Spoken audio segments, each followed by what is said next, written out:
Ladies and gentlemen, welcome to Caesar's Palace for 12 rounds of boxing. In the red corner, from Los Angeles, California, wearing the red trunks with the gold trim, weighing in at 125 pounds, the lightweight champion of the world, Danny Little Red Lopez. Well, Bill, our winners get a home theater receiver. That's right. Experience the full potential of high-definition video with this 72-channel digital home theater receiver from Yamaha. But wait, that's not all. They also get a 5.1-channel surround sound system from Mirage. With 5 palm-sized speakers and a compact subwoofer cube, the MX 5.1 brings you huge immersive sound with Mirage's omnipolar technology. All from the Spiegel catalog, Chicago, Illinois, 60609. And they're taking closer order as down the stretch they come. Mr. Hot Stuff has 3 lengths to make up with chocolate candy last. On the rail, take the points behind that gallant son with chocolate candy gaining on the outside. In the lead is Pioneer of the Nile being tackled by chocolate candy. They're neck and neck as they come to the wire. And Pioneer of the Nile holds off chocolate candy and wins the Santa Anita Derby. And now, on your feet, time to greet holder of 14 NBA titles, your home team, your Los Angeles Lakers. Number 3 at 6'8", 5th year out of UCLA, playing forward, Trevor Ariza. Starting at center, number 17 at 7 feet, 4th year out of St. Andrews High School, Andrew Bynum. And at guard, number 24, 6'6", 13th season out of Loyal Marion High School, Kobe Bryant.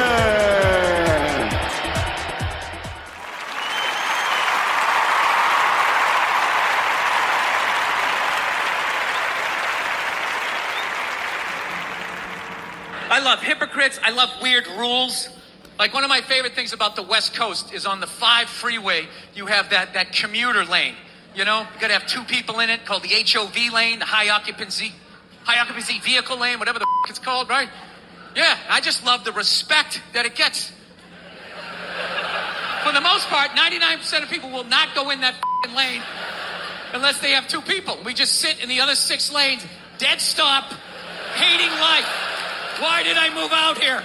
This sucks. I can see my house. I can see it. I could walk from here. And there's this wide open lane to freedom. Nobody goes in it. They're like, oh, I can't go in that, you know? Don't have enough occupancies in my vehicle, right? Here's the thing. I could take a chance, right? I could go in there by myself, okay? But if there's a cop there, I'm going to get pulled over. I'm going to get yelled at. I get a ticket, and my insurance goes up. I am not allowed to do that. However, I can still join the Klan.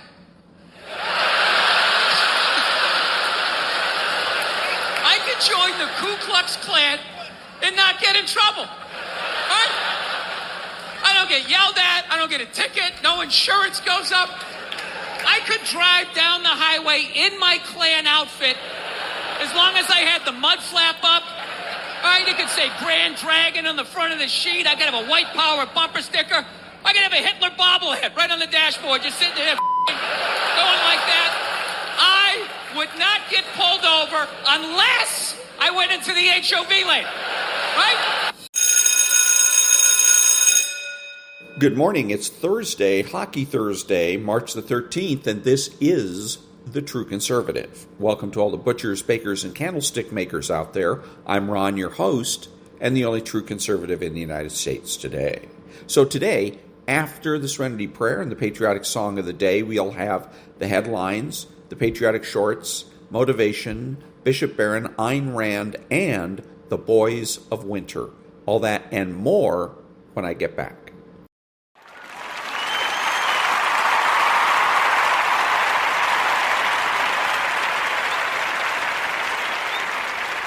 God, grant me the serenity to accept the things I should not change, the courage to change the things I should, and the wisdom to know the difference. Amen.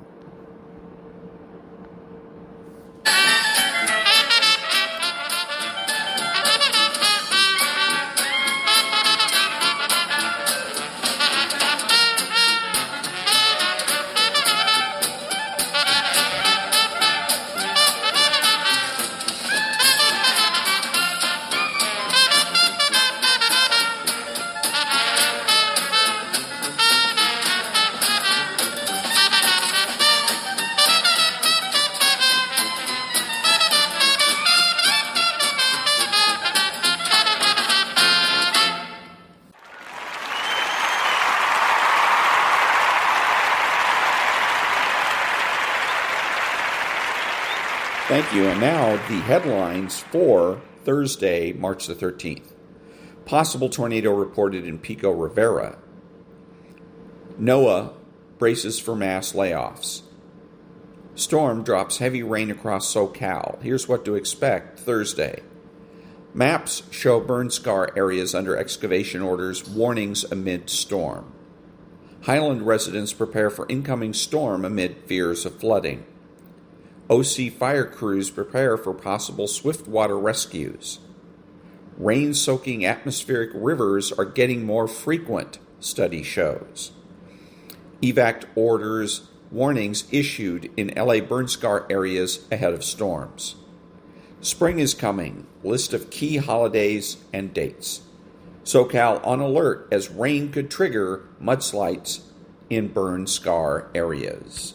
And those were the headlines for Thursday, March the 13th. Back in a minute.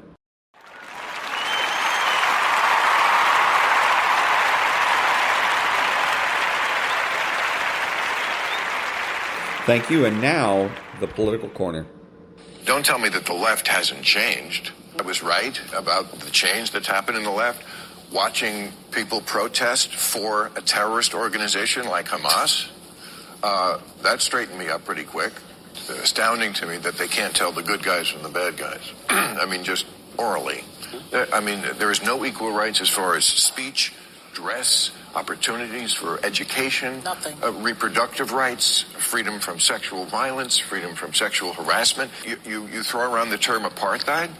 There is a gender apartheid in a lot of the world, where women are second-class citizens because it's a war and they were attacked and they're defending themselves, who say openly that they want to commit genocide on the Jewish people, on the state of Israel. That's what from the river to the sea means. They've attacked Israel 5 times. They've started 5 wars since they were given that land back. They could have chosen to turn that place into any place they wanted to, and they took a lot of money that they took from the international community and they spent it on bombs and guns and building tunnels. And that was the political corner starring Bill Maher. Back in a minute.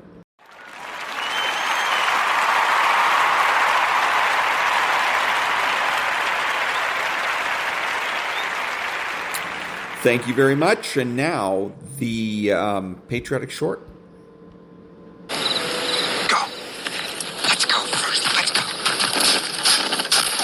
Fire! Upstairs window! Left! Oh, shit! Beschussverlager!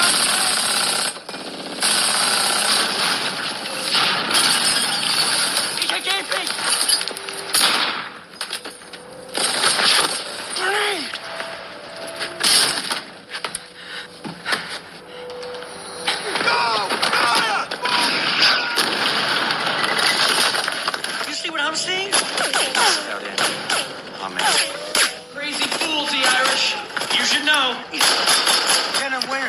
Yes, sir. Is it safe to cross now? We want to move the wounded. Yes, sir. Okay.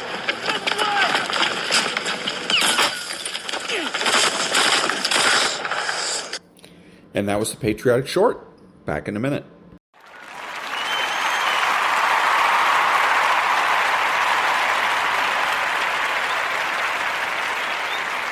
Thank you. And now a little bit of motivation. None of us ever get through this life without heartache, without turmoil, As you're going towards your dream, as you're going towards your goal, there are going to be so many people that come up against you, so many obstacles, so many trials, so many tribulations. Life is going to hit you with a certain level of opposition. And it's going to test your will, and it's going to test your heart. And life is going to say to you, you said you wanted it, now let's see how bad you really want it.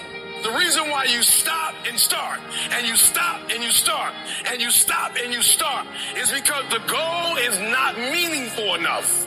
There's something about the goal that if you quit, it's not going to hurt nobody. If you quit, it's not going to change nothing. If you quit, it's not that deep. You gotta know why you're out here, because you're gonna get your butt kicked.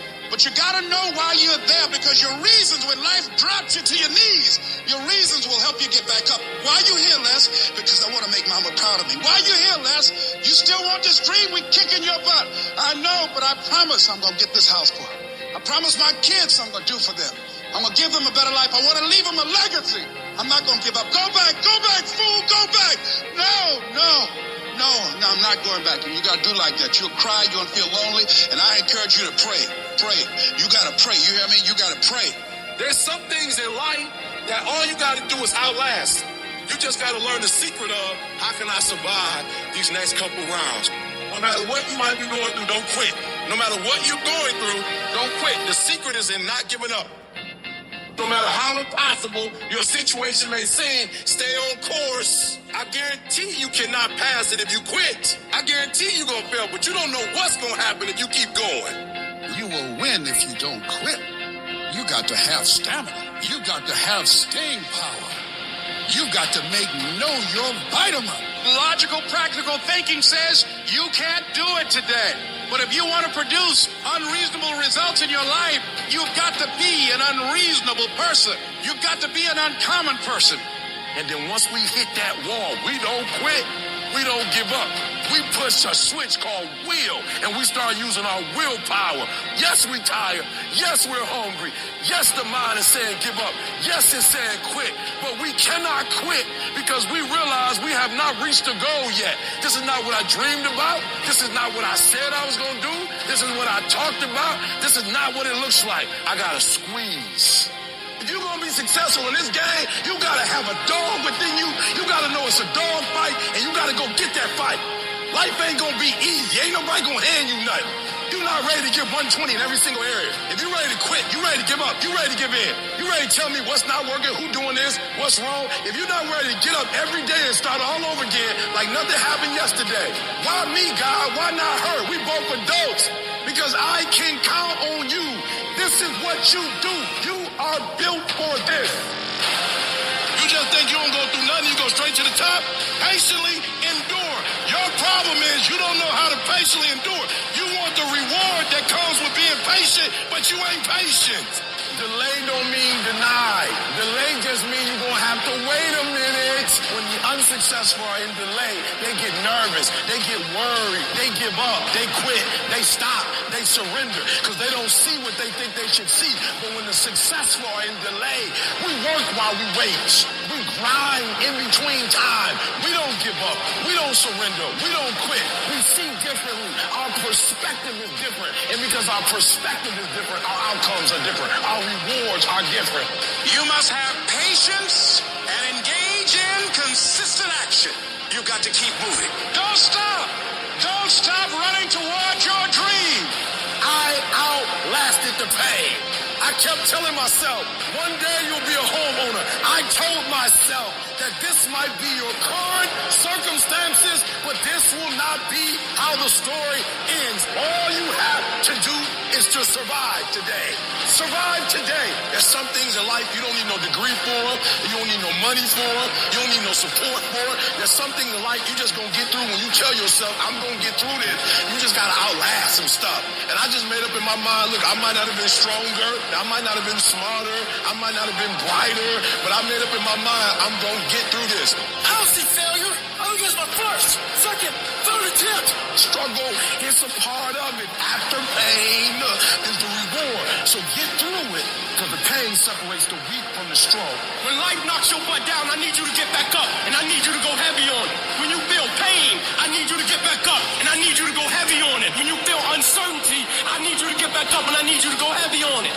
If you ain't cut right, when it hits you, everything that you work for and everything you've accomplished, you can lose it in one moment. And for some of you, you stop dreaming. You dream for a week and you stop because things around you don't look good. You dream for a month, then when you get hit in the mouth, you quit and you give up. You dream for a while, and when people tell you crazy, and when people tell you stupid, and when people tell you can never get done, you stop dreaming and you go back to knowledge. And I dare you to use your imagination. I dare you when you're broke to use your imagination. I dare you when you're rich to use your imagination. I dare you under every single circumstance. Keep dreaming. Keep looking at your dream. Keep focusing on your dream. Keep going after the dream because that's where true success is. And that was a little bit of motivation. Back in a minute.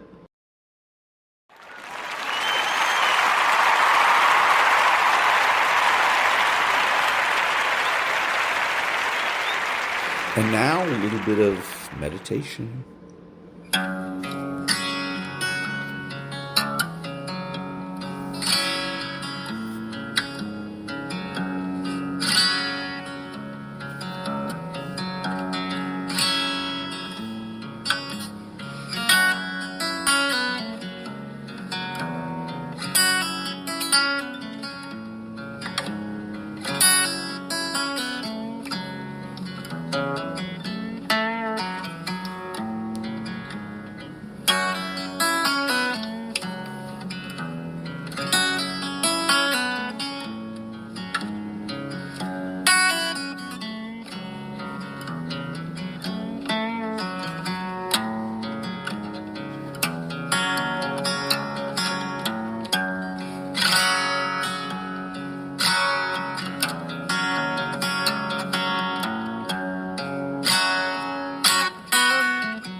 And that was a little bit of meditation.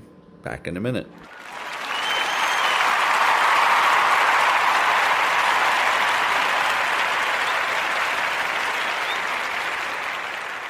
And thank you. Now the show that's a gift that keeps on giving. Law and Order. She shouldn't have been there. It's crazy. So, Patrick, this fight you had last week, what was that all about? Some article in the Times. Connecticut's abortion law. Mary hated abortion. Hated it. You? Why? Personally, I think it's a sin, and I think it's immoral. So there you go. So the thing is that you notice that he's personalizing this. Abortion is either right or it's wrong. It's not a personal issue. And he says, personally, I think it's a sin. Again, that's not personal. That's Catholic doctrine. And that's the way he should have stated it. And he should have stated, as far as girlfriend was concerned, said something to the effect, she knew it was wrong. That would have been much better. Otherwise, again, it becomes a personal problem. Then she becomes the issue. She becomes the problem. It's her attitude towards abortion that is the problem. Got to listen carefully. Back in a minute.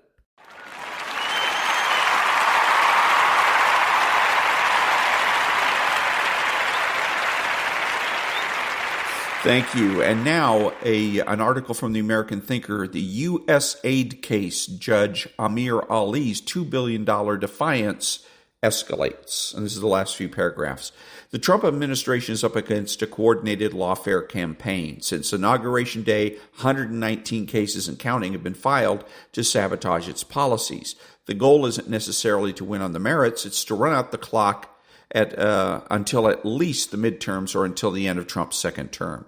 This U.S. aid case was a layup for the Supreme Court. It should have been an easy win, a simple ruling that lower courts can't invent jurisdiction. Instead, Roberts and Burnett spectacularly missed their chance.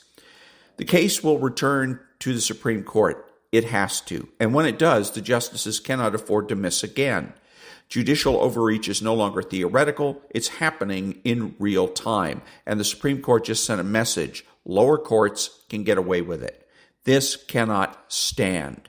When this case comes back, the court must act decisively. No more waiting, no more procedural hedging, no more long games. And to my colleagues in the legal punditry class, especially fellow conservatives, when in doubt, trust Justice Alito every day of the week and twice on Sunday. And this is by Charlton Allen, an attorney, former CEO and CJO of the North Carolina Industrial Commission. And so there's several things he's missing here. Number one, earlier in the piece, he talks about an order that this judge issued ordering the federal government to make certain payments that it was trying to cut off, and that it had to make 300, write 300 checks a day or something like that. So we'll start with that. Separate but equal. It's simple. Separate but equal. I don't care what the courts rule if I'm President Trump. I simply come out and say they're wrong. And as one former president said, the Supreme Court has made its ruling. Now let them enforce it. Okay? They just can't do it. Separate but equal is a check and balance. So they can come out with an opinion, but they have no force. He in this article referred to what the judge did as an order, but the judge doesn't have any such authority. Then that brings me to my next point, which is that we're still in a government rights situation where there is the fiction going on, people thinking that the government has rights. That's why it's so important as to what the makeup of the Supreme Court is, whether it's Democrat, Republican, etc. Because Democrats have a tendency to be pro-government rights, even though government rights is a fiction, and the Republicans have a tendency to be anti-government rights and pro-individual rights. And so we have in these cases is, again, a standoff, if you will, in which it's dueling rights, and the courts are having to do a, quote, balancing test to find out whose rights are paramount, whose rights are more important. But the government has no rights. So that's the end of that. And the entire government is here to support and defend our God-given constitutionally guaranteed rights. And there is no God-given, constitutionally guaranteed government right or rights. They just don't exist. But as long as this fiction persists, as long as nobody wants to talk about this and debunk it, continue to debunk it, such as I have done, and this is one of the reasons why I'm the only true conservative in the United States today, is because I'm the only one that sees this and talks about it. But as long as it continues, we're going to continue to have cases like this. Back in a minute.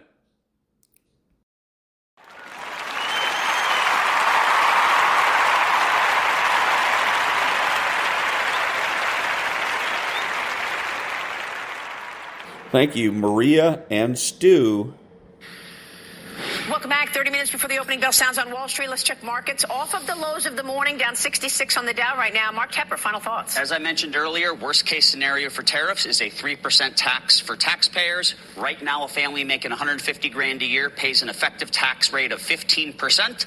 Donald Trump wants to get rid of taxes on those people, so you go from 15% to 3% tax. I'll take tariffs all day, any day, if that's the end game. And I just spoke to the issue of national security with Emma Tucker. I think this is a really important point to make. Your thoughts, Mahek? Look, I want to go back to what Biden's been doing. It's cooking the books on immigration. We're going to see more self-dealings. Don't forget that Joe Biden gave his friend Stacey Abrams $2 million. Yeah. There's going to be more of that. Billion. Thank you. Rebecca Walsh. The economic case for tariffs is not settled that it's inflationary. It can be de-inflationary because it raises prices and it takes buyers out of the marketplace. Join us tomorrow. We've got a big interview coming up. The Energy Secretary, Chris Wright, is here, along with the U.S. Attorney General Pam Bondi in the 8 a.m. hour. Join us. Right to Stu we go, and Varney and Company. Stu, take it away. Good morning, Maria, and keep those interviews coming. They're real cool. Good morning, everyone. Before we get to the latest inflation report, it is worth pointing out that in the first months of the Trump presidency, some products have actually come down in price. Oil, gas, and yes, eggs. They now cost less. Overall, prices are rising, but the pace of inflation is clearly slowing. Look at this. Last month, the Producer Price Index, which measures costs paid by businesses, did not go up at all, unchanged. Over the past year, producer prices are up 3.2%, which is the smallest gain since last November. Tariffs are not a factor in this report. Wednesday, we saw consumer prices go up 2.8% in the last year. Inflation is moderating slowly. Here's the market reaction. Not much. Dow Industrials down maybe 30, NASDAQ down maybe 45 points. Red on the left-hand side of the screen, despite no increase in the producer price index. As for Bitcoin, we're looking this morning at around $80,000. Where are we now? We're 82,600. Interest rates, we have the 10-year Treasury yielding above 4.3%, and the 2-year right now pretty close to 4% even. That's where it is at this moment, 4%. Oil, well below $70 a barrel, 67 to be precise. Gas keeps on coming down. You're looking at $3.07 a gallon for regular. Diesel down to $3.61. Politics. Look at this from President Trump writing on Truth Social earlier today after the EU put a huge tariff on our whiskey. Quote, if this tariff is not removed immediately, the U.S. will shortly place a 200% tariff on all wines, champagnes, and alcoholic products coming out of France and other EU-represented countries, end quote. Later today, the president meets trade representatives from Canada at the White House. Doug Ford, Ontario's premier, he'll be there. He briefly threatened to cut electricity supplies to America. He backed off quickly. He's in the meeting today. Dramatic change at the Environmental Protection Agency. This is a complete about-face. The agency is being repurposed away from fighting climate change and air pollution and water pollution, going towards promoting prosperity. Administrator Lee Zeldin calls it the largest deregulation announcement in U.S. history. On the show today, another move to the center from presidential wannabe Gavin Newsom. On his podcast, he says he supports keeping Trump's tax cuts, except for the very rich. Earlier, he said biological men and in girls' sports, that is unfair. He sees the writing on the Democrats' wall. The left cannot win elections, so Newsom moves to the middle. Thursday, March 13th, 2025. And that was Maria and Stu. Back in a minute.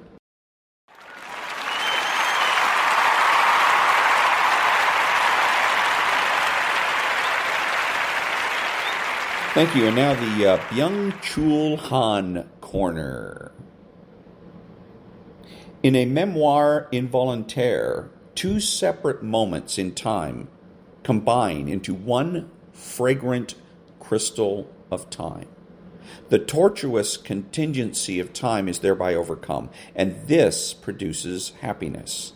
By establishing strong connections between events, a narrative overcomes the emptiness and fleetingness of time.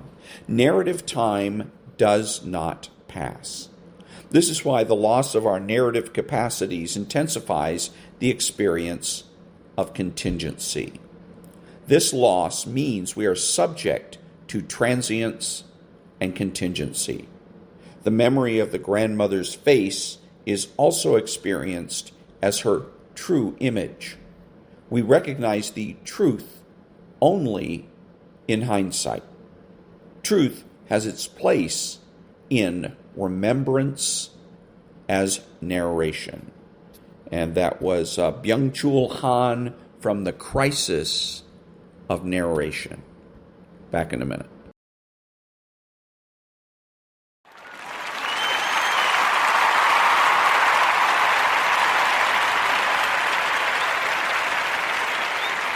Thank you very much. And now we pick up where we left off with The Boys of Winter. Second intermission. The puck stops here. Jim Craig had the corner seat in the locker room closest to the door. As his teammates charged in, Craig kept to himself and did what he always did, taking off his skates, his pads, his chest protector, all his gear, and then methodically putting it all back on again. He had started doing this at Boston University, finding it a good way to occupy his time between periods, to ready himself for another 20-minute test. He lived period to period when he was in the net, breaking them down into 4 5-minute installments, and his ritual equipment shedding was one of the ways he calibrated the time. Whether I had a good period or a bad period, that was my signal that it was time to start over, Craig said. Goalies are different from other human beings. By workplace location and mindset, they occupy their own distinct space. A goal cage is 6 feet wide and 4 feet high, 24 square feet to keep the puck from penetrating. You are quite literally the last line of defense, the ultimate determinant of who wins and who loses. You need a special sort of self-reliance to play the goal and a willfulness that borders on defiance. You are not getting this puck past me. Jim Craig had both in abundance. His self-confidence was staggering at times. If somebody scored on him, it was an aberration, a screw-up by someone somewhere, and one that wouldn't be repeated. When Craig first got to Boston University, the incumbent goalie was Brian DeRocher, and a heralded recruit named Mark Holden was on the way. Craig told Jack Parker, the Boston University coach, "I've seen DeRocher and I've seen Holden, and I'm going to be your goalie." Never mind that Craig was not hotly recruited coming out of Oliver Ames High School in northeastern Massachusetts, or that he came to BU from Massasoit Community College, nobody's breeding ground of big-time hockey players. Parker was stunned at the kid's cockiness.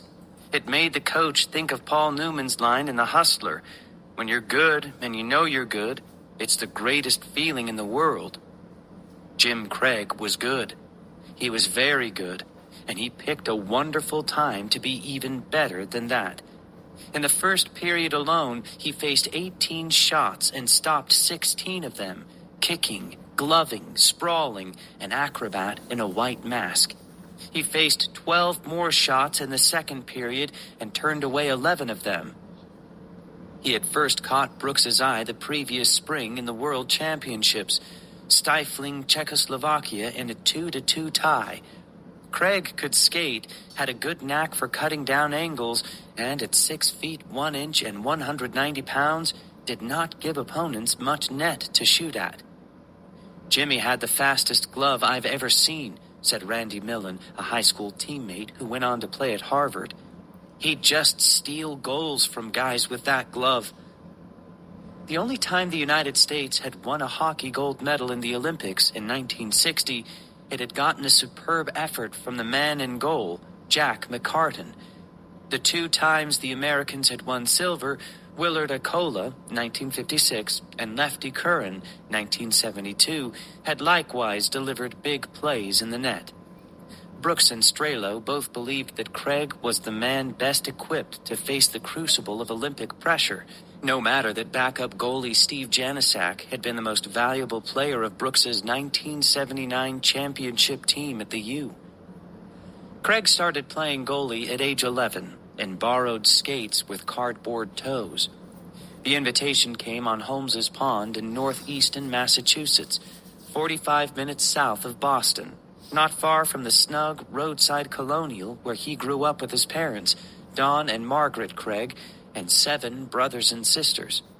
It was a house where the ashtrays were usually full, both parents were heavy smokers, and affection was present in equal bounty. Don Craig was a warm-hearted man, huggy and kissy in a time when a less secure guy would not have been so. Before Jim left for school each morning, he would write a little note to his mother. "Have a great day, Mom. I love you," and leave it in the porchway mailbox. Margaret Craig saved every note. A few times when Jim got mad at his parents, he tried to storm off to bed. "I could never do it," Craig said. "I'd always have to come back down. I couldn't go to sleep without kissing them goodnight." Phil Thompson, the Craig's postman, encouraged Jim to try out for the local youth hockey league. On Holmes's Pond one day, Craig heard kids talking about a team called the Aces. Craig decided to give it a go, though he didn't know the red line from the blue line and thought offsides was a rule from football. A catcher in baseball, he immediately liked the idea that the position of goalie came with a bunch of gear and an assurance that he'd be on the ice the whole time. None of this shift-to-shift stuff for him. At Oliver Ames High, the only time Craig exchanged words with his coach, Gerard Linen, was when Linen pulled him from a game. Ames was up 8-0, and Linen wanted to give the backup guy a chance. He wanted to play every minute of every game and every practice, Linen said. Playing goal quickly took center stage in Craig's athletic life. He and his brothers beat up the basement of the house, blasting slap shots at each other with a street hockey ball. At 13, he'd make early Sunday morning trips to Boston Arena to play the goal against 16 and 17-year-olds. He'd want Linen to shoot 200 pucks a day at him after practice. He loved to challenge people and to accept challenges back. Dave Silk had the same hyper-competitiveness, and their practice battles were a BU staple. Silk saying he was going to put a puck in the upper corner, and Craig telling him he had no chance and taking it away.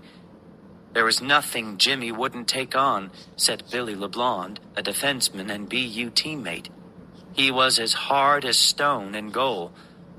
In his spare time as a young teenager, Craig would draw pictures of rinks and goals and practice signing his autograph. Craig was a relentless worker and knew exactly where he wanted the work to take him. He truly believed in himself, Linen said. This wasn't just another kid from a small town who was going to be a businessman like his father or an accountant like his brother. He was going to be a hockey player. He set his goal, and he was going to do whatever he had to do to get there.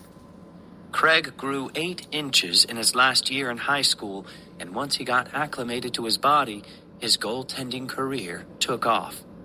After Craig's 1-week stay at Norwich Academy, a military school in Vermont, he couldn't stand the regimentation any more than John Harrington could at the Air Force Academy, and part of a year at Massasoit, Parker brought him into BU.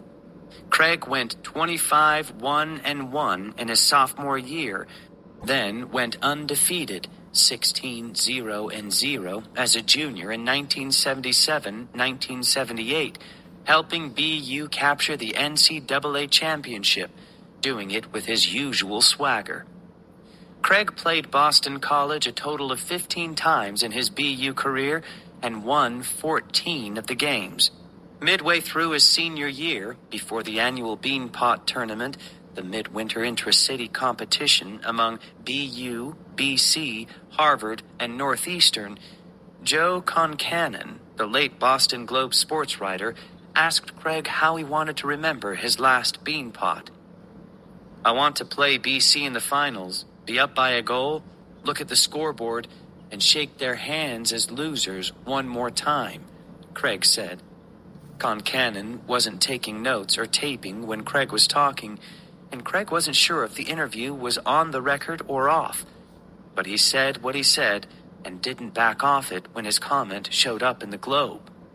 Craig had a penchant for stirring things up, getting people riled, whether with his stick or his mouth. He talked constantly to his teammates during games and practices, a not always welcome stream of pleas, admonitions, and critiques. "He never shut up," Mark Johnson said. "You just had to tune him out." Even in no-check adult leagues, Craig, now a forward, not infrequently gets embroiled in heated exchanges, sometimes egged on by opposing players wanting to record their own Olympic moment by making a run at the miracle goalie, sometimes by his own chatter and stick work. A few years ago, Randy Millen, an adult league teammate, urged Craig to tone it down. "The goal for this year is not to score the most points or win the most games. It's for you to win the Lady Byng," Millen said, referring to the sportsmanship trophy the NHL awards each year. Craig throttled himself back. Millen admired his behavioral adjustment. Craig has never been one to worry about editing his thoughts or feelings. He is unhesitatingly forthright. If he feels something, he says it. If he is angry, he vents it. Just as quickly, the feeling and anger pass. Hugh Gorman III, Craig's longtime friend and agent, jokes about how Craig can be hollering one minute about some business deal and turn around the next and say, "Where are we going to have lunch?" It's the same when Craig has a disagreement with his wife, Charlene. You get it out and move on. Craig lost his mother to cancer when he was 20, 2.5 years before the Olympics. He lost his oldest sister, Anne, a couple of years after. He's sure there's a connection there in his desire not to hold on to things. "In our household, you didn't waste your time being mad at someone you loved," he said. "You can be mad, but get over it. You don't want to be mad at someone and wish you had said something that you didn't." Craig wasn't overly chummy with most of the guys on the Olympic team. It just wasn't his priority. The dozen Minnesotans were from a different universe.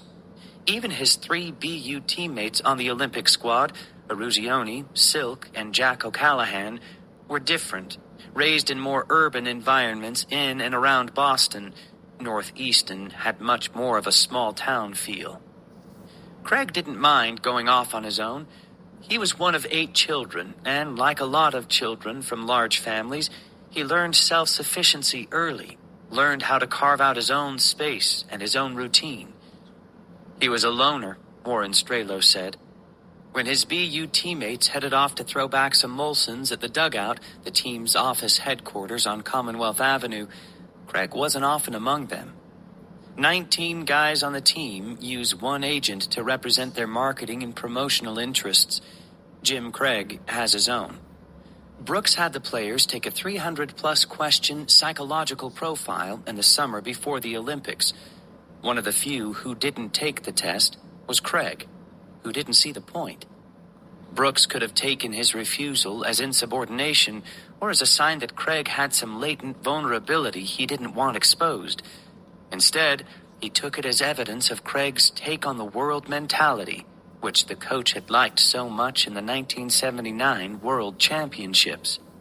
During the pre-Olympic tour, the players moved into apartments together in the Twin Cities area. Craig lived in the basement of Doc Nagabadz's house. It not only spared him from paying rent and left him more money to send home each month, but it was the homier family environment he preferred. Craig missed his mother profoundly and became especially fond of Velma Nagabadz, Doc's wife.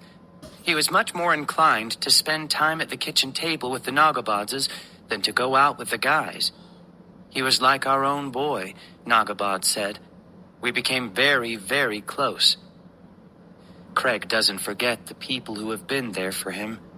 After coaching him in the National Sports Festival, Tim Taylor got a kind note from Craig thanking him for his work. When BU goalie coach Andy Fila was stuck and needed a ticket a half hour before the Russian game, Craig didn't hesitate. Loyalty is something he prizes. If you were Jim's friend, he absolutely could not do enough for you or say enough to make you feel good, said Billy LeBlond, his roommate at BU. LeBlond would go home with Craig for weekends, and he still fondly recalls how Don Craig would greet him with a hug, a pat on the back, and how he would be completely embraced into the family fold. Family meant everything to Jim Craig, and it still does. He's a wicked homebody, Charlene Craig said. He'd rather be home than any place else. Craig now lives in a handsome 3-story gray colonial in an upscale subdivision 4 miles and quite a few income brackets from where he grew up. Don Craig's salary as a food service manager for Dean Junior College had to stretch a long way for 8 kids. Clothes were handed down, allowances didn't exist, and the food bill was trimmed when Don would pull up in the driveway with a perk from his work, cartons of fish, milk, bread, and other groceries. The boys would scramble out to carry them inside. The Craigs did most everything together, in good times and otherwise. When his mother got very sick his first year at BU, Jim took the Green Line on the T to Massachusetts General Hospital almost every night after practice to be with her. He would dab her lips with Q-tips and keep her company. She would ask about his life at BU and his hockey and tell him how wonderful it would be if he could play in the Olympics one day. Margaret Craig lost her hair, suffered from shingles, a dignified woman being robbed of her dignity. It was a horrible process to watch. She dropped to 47 pounds. Early in September 1977, before returning to BU for his junior year, Craig was at his sister Maureen's house in the coastal town of Mattapoisett near Cape Cod, where his mother was living out her last days. He went swimming with his brothers that day and remembers jumping into the bay off a place called Peanut Rock and plunging toward the bottom. And that was the Boys of Winter, the untold story of a coach, a dream, and the 1980 U.S. Olympic hockey team by Wayne Coffey and read by Kirby Hayborn. Back in a minute.